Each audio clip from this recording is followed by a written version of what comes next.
বর্তমানে ঢালিউডের সারা ফেলা সিনেমা রায়হান রাফি পরিচালিত তুফান। বাংলাদেশের প্রেক্ষাগৃহ এখনও মাতিয়ে রেখেছে এই সিনেমাটি। দেশের বাইরেও এই সিনেমা নিয়ে আলোচনা তুঙ্গে। সম্প্রতি সিনেমাটির মুক্তি পেয়েছে প্রতিবেশী দেশ ভারতেও। গণমাধ্যমের সাক্ষাৎকারে তুফান নিয়ে নানা প্রশ্নের জবাব দেন হালের আলোচিত এই নির্মাতা। তবে সাক্ষাৎকারের শেষ দিকে তমা মির্জার সঙ্গে প্রেম ও বিয়ের গুঞ্জনের প্রসঙ্গ চলে আসে। চলতি বছরেই নাকি রাফি তমার বিয়ে হচ্ছে, এমন প্রশ্নের জবাবে পরিচালক বলেন, এখনও এমন কোনো পরিকল্পনা নেই, আরও কয়েকটি হিট সিনেমা পরিচালনা করি, তারপর বিয়ে নিয়ে ভাবা যাবে।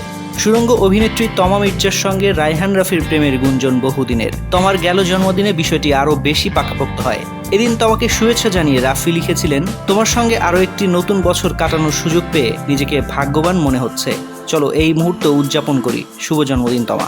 রাফির এই পোস্ট নজর এড়ায়নি অভিনেত্রী তমারও। পাল্টা জবাবে তিনি লিখেছেন, আমিও তোমাকে পেয়ে ভীষণ ভাগ্যবান রাফি। প্রিয় মানুষের কাছ থেকে জন্মদিনের উপহার প্রসঙ্গে অভিনেত্রী সে সময় বলেছিলেন, ভালোবাসার মানুষটির ঝুড়ি ভর্তি করে সব রঙের গোলাপ, বেলি, রজনীগন্ধা, টিউলিপ সহ পালে ঢাকা শহরের সব রকমের ফুল যেন তুলে এনেছে। 20টি ঝুড়ি এসব ফুল নিয়ে হাজির হয়েছে আমার বাসায়। পৃথিবীতে ফুলের চেয়ে প্রিয় উপহার আর কিছু হতে পারে না।